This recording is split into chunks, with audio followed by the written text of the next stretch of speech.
Often in your videos, you talk about compulsive behaviors and habits mostly related to the body. Other than relying simply on willpower, is there a beginner's technique to start the process of breaking these compulsive habits? How do I say no to ice cream? That's another way to put it. Well, compulsiveness is the only reason why human life has become what it's become is not because of the content of our life, simply because we are able to change the context of our life, because we can do the same things that every other creature does consciously. They are born, we are born, they grow up, we grow up, they eat, we sleep, they sleep, they reproduce, we reproduce, they die, we die. That's all that's happening.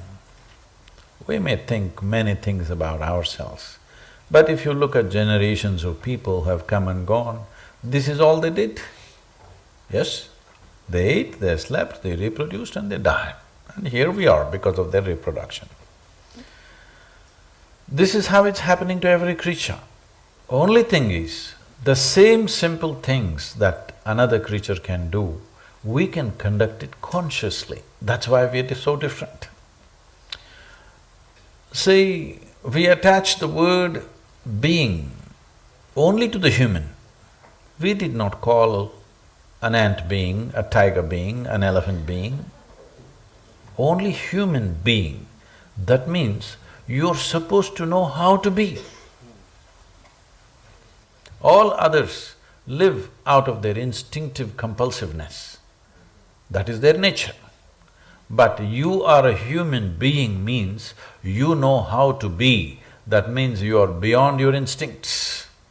You also have survival instincts, but you are able to be beyond your instincts, and where your intelligence has flowered to a place where instincts need not rule you, you can be beyond your instincts. So this is the essential quality for which we are distinct, for which we stand out. If we do not show that ability to be conscious, then we become compulsive. So compulsiveness is not a quality. Compulsiveness is just absence of consciousness. It's like darkness. Darkness is not a quality by itself, it's absence of light. So similarly, compulsiveness is just a consequence of lack of consciousness.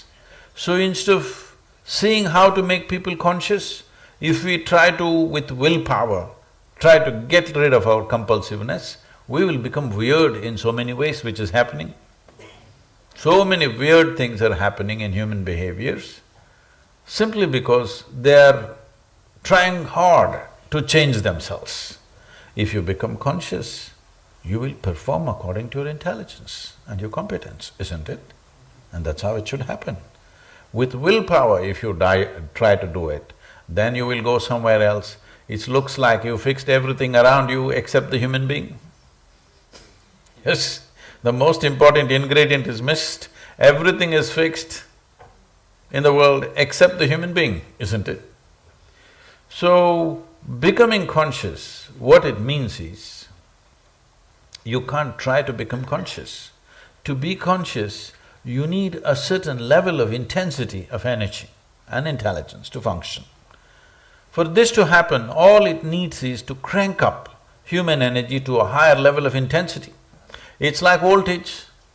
See, if the voltage is low, let's say there's only one light which is lighting up this entire hall. If the voltage is low, you saw only 3 people here. So you thought only there are 3 people in this hall. You crank up the voltage a little bit, you saw 10 people, suddenly you see 10 people exist. You really cranked it up, then you see 100 people out here. They were always there.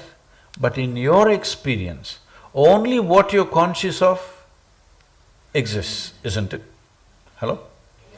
Only what you're conscious of exists in your experience, rest of it doesn't even exist.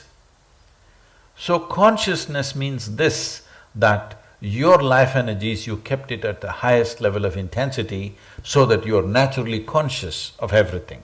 When you're conscious of every aspect of life, you will function according to your intelligence. Right now, when you're not conscious, your intelligence will not perform, your instinct will perform. That means you will be compulsive in nature. If you perform or function according to your instinctual nature, it is a backward step in evolution. All this cerebral development which took millions of years has gone waste. Most people are only suffering it. They call it stress, they call it anxiety, they call it madness, they call it depression. Well, you can give it any number of exotic names you want, but essentially your intelligence is turned against you, that's all it is. If you remove half your brain, I'm sure you would sit here very peacefully. Yes, sir. This happened a few months ago. A television anchor in South India, a 34-year-old woman, she jumped off 5th floor and committed suicide. She left a note, "Nobody is responsible for my death, my brain is my enemy." Well, she articulated it very clearly. This note went all over on the Indian television. My brain is my enemy. Well, it took millions of years to develop this brain to this level of capability, and now it's become your enemy. Well, she articulated it, but almost 90% of the humanity is experiencing it, isn't it? You can call it stress, what is it? You don't know how to conduct your thought and emotion, isn't it? Hello? Yes. When are you going to learn? I want to know. You meet a 50-year-old, 60-year-old, they still don't know how to conduct their thought and emotion. When the hell are you going to learn? No wonder you're planning to go to heaven.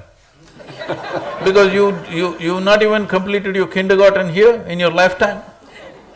See, if you do not know how to conduct your body, how to conduct your thought and emotion, this means you've not figured how to use the basic faculties of your life, isn't it?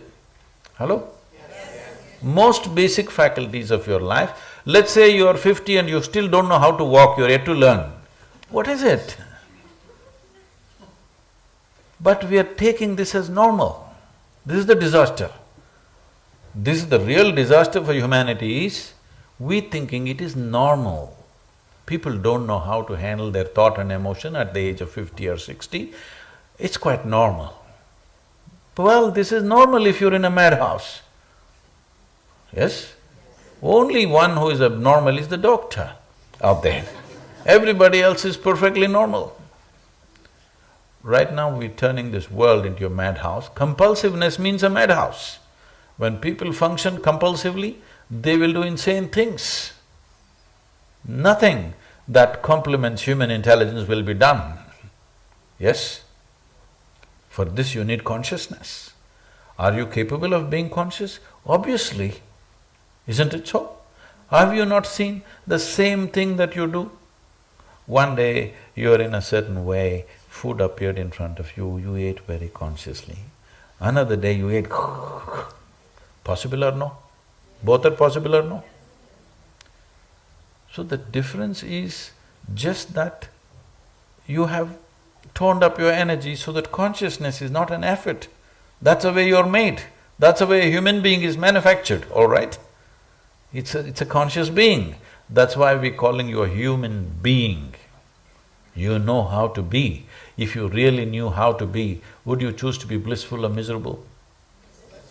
Obviously blissful. So this is all the litmus test is in your life. If you wake up in the morning and if you're not blissful, this means you have become compulsive.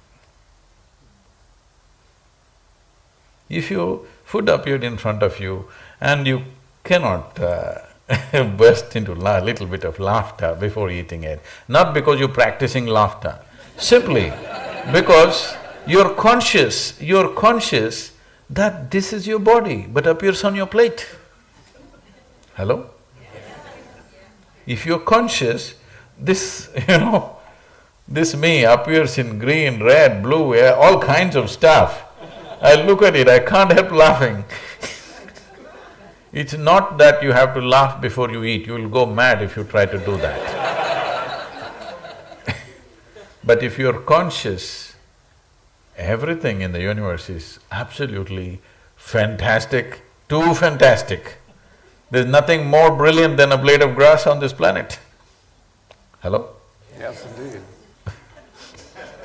Well said.